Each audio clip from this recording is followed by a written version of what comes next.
জয় শ্রীহরি শ্রী বিষ্ণু নারায়ণ।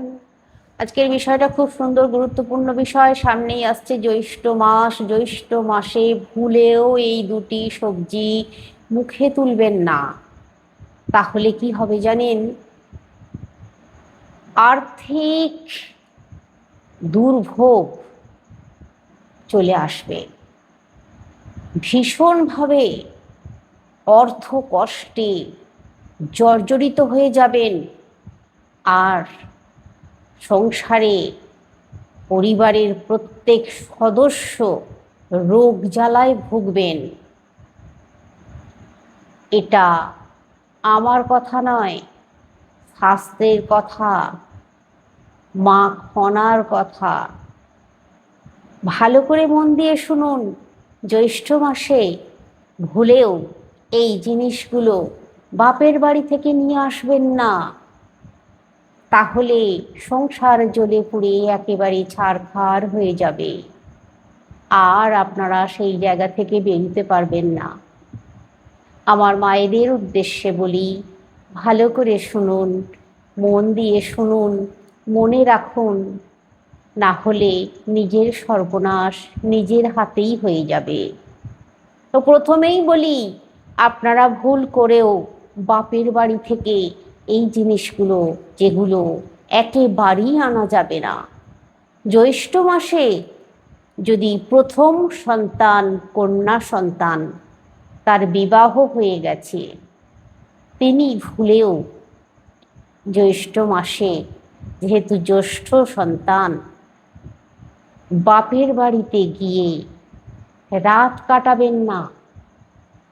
বাপের বাড়ি থেকে চাল, কোনো খাদ্যবস্তু, কোনো অর্নামেন্টস, জামা কাপড় আনবেন না, ভুলেও আনবেন না। এবার সকলের উদ্দেশ্যে বলি, বাপের বাড়ি থেকে আপনারা শিল নোড়া, তারপর চালনা, যেটা দিয়ে চাল চালনা হয়, গম চালা হয়, এরকম ধরনের চালুনি, ছুঁচ, সুতো, কুলো, ঝাঁটা, কুড়ুল, কোদাল, ধারালো যে কোনো জিনিস, লোহার যে কোনো জিনিস, এমনকি স্টিলের বাসনও আনা যাবে না। যদি বাপের বাড়িতে গোপাল, আপনি সেবা করতেন গোপালের, গোপাল ঠাকুর আনা যাবে না। শিব ঠাকুরের সেবা করতেন, শিবলিঙ্গের পূজা করতেন, সেই শিবলিঙ্গও আনা যাবে না। বাপের বাড়িতেই রেখে আসতে হবে। কারণ বাপের বাড়িতে যে দেবতার পুজো করতেন, যে কোনো দেবদেবীর মূর্তি বলুন, পিকচার বলুন, বাপের বাড়ি থেকে ভুল করেও আনবেন না। বাপের বাড়ি থেকে ঠাকুর দেবতাদের যারা নিয়ে চলে এসেছেন, আমার অনেক মায়েরা আছেন যারা আমাকে জিজ্ঞাসা করেছিলেন যে আমরা এগুলো নিয়ে চলে এসেছি, তাহলে কি এর জন্য মূল্য ধরে দেওয়া যায়? কখনো না, সেটাও করা যাবে না।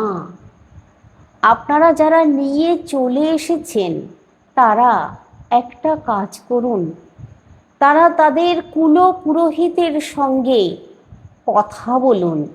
তিনি যে পরামর্শ দেবেন, তার পরামর্শ মতো কাজ করুন। আমার মায়েদের উদ্দেশ্যে বলছি, আপনারা সেইটাই করুন। আর আমাকে যদি জিজ্ঞাসা করেন, আমি মতামত দিতে পারি, কিন্তু সব থেকে শ্রেষ্ঠ হয় কুল পুরোহিতের মতামত নিয়ে কাজ করা। তবে যারা নিয়ে চলে এসেছেন, তারা ওই দেবতাদেরকে আবার পুনরায় যথাস্থানে, ওনারা যে স্থানে বাপের বাড়িতে থাকতেন ঠিক সেই স্থানে নতুন করে আসন পেতে শোধন করে সেই স্থানে স্থাপন করে দিয়ে আসুন। আর বাপের বাড়ির লোককেই, ওই দেবতাদেরকে যাতে পুজো অর্চনা করে সেটা ব্যবস্থা করে আসুন।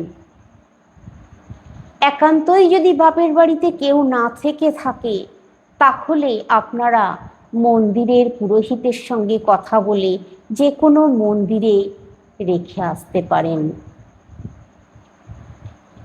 এবার আপনাদেরকে বলি, বাপের বাড়ি থেকে ভুলেও এই জ্যৈষ্ঠ মাসে আপনারা কিছু, যে জিনিসটার কথা বলছি, কিছু সবজির কথা বলছি, হয়তো বাপের বাড়িতে চাষবাস আছে, আপনারা সেখান থেকে লাউ, লাউ শাক এরকম ধরনের কিছু সবজি নিয়ে চলে আসলেন।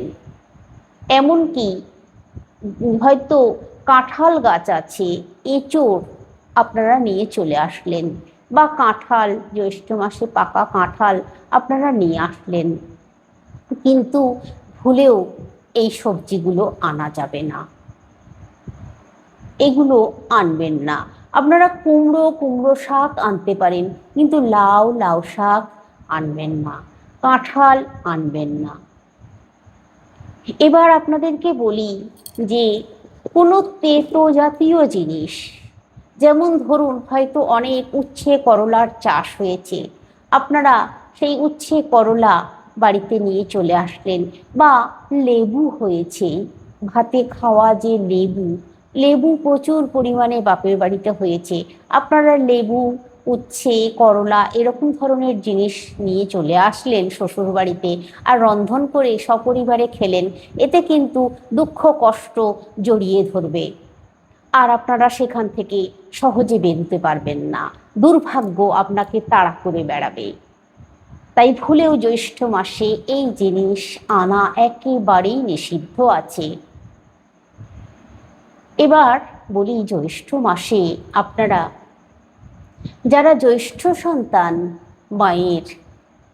মায়েদের উদ্দেশ্যে বলি, যদি জ্যৈষ্ঠ সন্তান থাকে, তাহলে মানে জ্যৈষ্ঠ সন্তান, প্রথম সন্তান যে মায়ের আছে, সেই মায়ের এই জ্যৈষ্ঠ মাসে খুব ভালোভাবে একটা নিয়মের কথা বলি, সেটা পালন করবেন।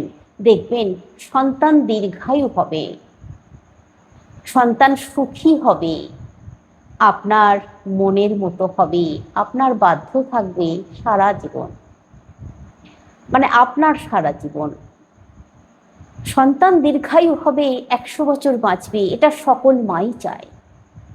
তাই বলছি আপনাদেরকে, যাদের সন্তান আছে, সন্তানের জননী, তারা প্রত্যেকেই এটা করুন জ্যৈষ্ঠ মাসে। কি করবেন জানেন? জ্যৈষ্ঠ মাসে প্রতিদিন সকালে স্নান সেরে সকাল 8টার মধ্যে অথবা বেলা 10টার মধ্যে, অন্ততপক্ষে বেশি বেলায় নয়, চন্দন ঘষবেন ভালো করে, সাদা চন্দন ঘষে ভগবান শ্রীহরি, যিনি বিপদ হন্তা, তিনি বিপদ হরণ করে নেন, সকলের বিপদ হরণ করে নেন, আর উনি সকলকে রক্ষা করেন, উনি সকলের পরমায়ু দান করেন, উনি সকলকে ভালো রাখেন, সুস্থ রাখেন, দীর্ঘায়ু বানান। সেই বিপদহন্তা স্বয়ং ভগবান শ্রীকৃষ্ণ নারায়ণ বিষ্ণু ঠাকুরের সেই চরণে চন্দন লেপন করে দিন। প্রতিদিন স্নান সেরে জ্যৈষ্ঠ মাসের প্রথম দিন থেকে একটু চন্দন লেপন করে দিন। আপনারা শ্রীহরি নারায়ণের কপালেও একটু চন্দন লেপন করতে পারেন, বক্ষে একটু চন্দন লেপন করতে পারেন, আর শ্রী চরণে চন্দন ভালো করে লেপন করে দেবেন। প্রতিদিন যখন চন্দন লেপন করবেন, তার আগে অবশ্যই ভালো করে একটু মোছামুছি করে তারপর আবার নতুন করে চন্দন লেপন করবেন। এই কাজটা যদি করতে পারেন, আর শ্রীহরিকে যদি মন প্রাণ ভরে ডাকতে পারেন, যেমনভাবে নিত্য পূজা অর্চনা করেন করবেন, কিন্তু চন্দন লেপন করতে ভুলবেন না, অবশ্যই কিন্তু করবেন।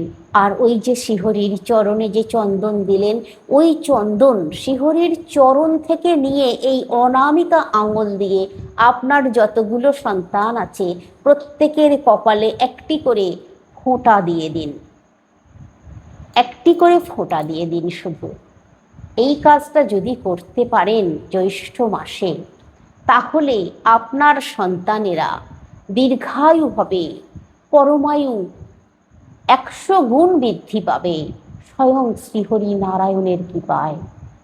আর দেখবেন আপনার সন্তানেরা যে কাজ করবে সেই কাজে সফলতা অর্জন করবে। যে কাজটা করবে, ব্যবসা করবে, চাকরি করবে, যা কিছু করুক, স্বয়ং শ্রীহরি নারায়ণ সমস্ত বিপদ থেকে সুস্থ রাখবেন, আড়াল করে রাখবেন, কোনো বিপদ ধারে কাছে আসতে দেবে না। কিন্তু ওই যে চন্দন, শ্রীহরির চরণের চন্দন সন্তানদের কপালে দিলেন, ওই চন্দন যেন সন্তানেরা মুছে না ফেলে, সারাদিন ওই চন্দন কপালে থাকুক না। খুব ভালো দেখবেন রাস্তাঘাটে, অফিসে, আদালতে, ব্যবসার জায়গায় কোনো রকম বাধা পোয়াতে হবে না। দেখবেন, আমার কথা মিলিয়ে নেবেন। আমার মায়েদের উদ্দেশ্যে বলছি, মায়েরা একবার এই কাজটা শুধু করুন। দেখুন, আমরা হিন্দু সনাতন ধর্মীয়, আমাদের কাছে ভগবান শ্রীহরি নারায়ণ মহাদেব, সমস্ত দেবদেবী, 33 কোটি দেবদেবী, আমরা সকলের পুজো অর্চনা করি।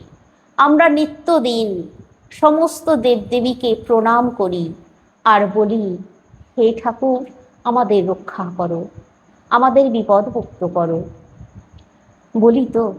তবে আপনারা এই কাজটা করুন অবশ্যই। এবারে আপনাদেরকে বলি, কোন সবজি দুটো একেবারেই জ্যৈষ্ঠ মাসে খাওয়া যাবে না। এই সবজি দুটোর মধ্যে প্রথম সবজিটি হলো আচার, আমড়ার আচার, আমের আচার। এই রকম আমড়া বা আমের আচার এই জ্যৈষ্ঠ মাসে খাওয়া যাবে না। বিশেষ করে যারা সন্তানের জননী, তাদের তো একেবারে ছোঁয়াও যাবে না। বৈশাখ মাসে আচার তৈরি করে রেখে দিন, জ্যৈষ্ঠ মাসে ওই আচার একেবারে হাত দেবেন না। তৈরি করে রাখা যাবে কিন্তু খাওয়া একেবারেই যাবে না। আমড়ার চাটনি, আমরাও কিন্তু এই জ্যৈষ্ঠ মাসে খাওয়া যাবে না। তবে কাঁচা আম আপনারা খেতে পারেন, কিন্তু আমড়া আপনারা জ্যৈষ্ঠ মাসে খাবেন না। আচারটা কিন্তু খাওয়া যাবে না। বিশেষ করে যাদের প্রথম সন্তান আছে, তারা তো ভুল করেও আচার মুখে তুলবেন না বা সন্তানদের কেউ দেবেন না জ্যৈষ্ঠ মাসে, ভুল করেও না। এবার একটু আড়াল করে রাখবেন, লুকিয়ে রাখবেন, যাতে আপনার সন্তানেরা ওই আচার দেখতে পেয়ে যায় আর তাদের জিভ থেকে লাল পড়ে আর খেয়ে ফেলে। একটু খেয়াল রাখবেন, লক্ষ্য রাখুন, আড়াল করে রাখবেন, সরিয়ে রাখবেন। এবার দ্বিতীয় সবজিটার কথা বলে দিই। দ্বিতীয় সবজিটা হচ্ছে লাউ শাক। লাউ শাক এই জ্যৈষ্ঠ মাসে একেবারেই খাওয়া উচিত নয়, লাউও খাওয়া উচিত নয়। লাউ শাক একেবারেই কিন্তু জ্যৈষ্ঠ মাসে গৃহে আনা অনুচিত। কারণ এই সবজিগুলো গৃহে আনলে বা খেলে পরিবারে স্বাস্থ্যহানি হয় ভীষণভাবে, নানান রকম রোগ জ্বালায় ভুগতে হয় সারা বছর। তার সঙ্গে সঙ্গে দুর্ভাগ্য আসে, অর্থ কষ্ট লেগেই থাকবে। সারা বছর আপনাকে অর্থ কষ্ট পোয়াতে হবে। আর যে পরিমাণ অর্থ কষ্ট আপনি পাবেন, মানে আপনি ভাবতেই পারবেন না যে কেন এরকম হলো, আমার তো অনেক টাকা পয়সা, কিন্তু এইভাবে কেন, তা সত্ত্বেও আমি অর্থ কষ্ট পাচ্ছি। কিন্তু ততক্ষণে আপনি জ্যৈষ্ঠ মাসে হয়তো লাউ লাউ শাক খেয়ে ফেলেছেন, বা পরিবারের লোকজনও খেয়ে ফেলেছে আপনার অজান্তে। দেখুন, এই জিনিসগুলো একটু স্মরণে রাখা খুবই দরকার। না হলে আমাদের পরিবার সংসার জ্বলে পুড়ে ছারখার হয়ে যায়, শেষ হয়ে যায়, অশান্তিতে ভুগতে হয়, স্বামী স্ত্রীর মধ্যে কলহ বিবাদ লেগে থাকবে, সন্তানেরা অবাধ্য তৈরি হয়ে যাবে এই সবজিগুলোর কারণে। শাস্ত্রে নানান রকম ব্যাখ্যা দেওয়া আছে। দেখুন, এই যে সবজিগুলোর কথা বলছি, এই সবজিগুলো জ্যৈষ্ঠ মাসে ভক্ষণ করলে এই বিপদগুলো তো আসেই। তার সঙ্গে কি হয় জানেন, যদি আপনারা কোনো কাজের সিদ্ধান্ত নিচ্ছেন বা কাজ করতে যাচ্ছেন, সেই কাজও দেখবেন সম্পূর্ণ করতে পারবেন না। কোথা দিয়ে না কোথা দিয়ে বাধা এসে আপনাকে সমস্ত কাজ পণ্ড করে দেবে, কিন্তু আপনি জানেন না যে কি কারণে হচ্ছে। তাই বলছি, জ্যৈষ্ঠ মাসে সতর্ক থাকুন, এই জিনিসগুলো গৃহে আনবেন না, এই সবজিগুলো মুখে তুলবেন না, ভুল করেও না। তো সকলে সুস্থ থাকুন, ভালো থাকুন। আজকে কমেন্টে একবার হলেও লিখুন জয় শ্রীহরি নারায়ণের জয়। আগামী ভিডিওতে আবার আপনাদের সঙ্গে দেখা হবে। আবার জ্যৈষ্ঠ মাসের আরও অনেক কিছু তথ্য আছে যেগুলো করলে ভালো হয়, অনেক বেশি সুখ সমৃদ্ধি হওয়া যায়, সেই বিষয়ে অবশ্যই বলবো। তবে আপনারা কমেন্টে আমাকে জানাতে পারেন। আপনাদের যদি কিছু জানার থাকে অবশ্যই কমেন্টে জানাতে পারেন, বা আপনারা কোন বিষয়ে ভিডিও চাইছেন যদি বলেন, আমি অবশ্যই সেই বিষয়ে ভিডিও তৈরি করে আপনাদেরকে হাতে পৌঁছে দেওয়ার চেষ্টা করব। হাতে দেবই পৌঁছে, আপনারা শুধু বলুন, আমি অপেক্ষায় থাকবো।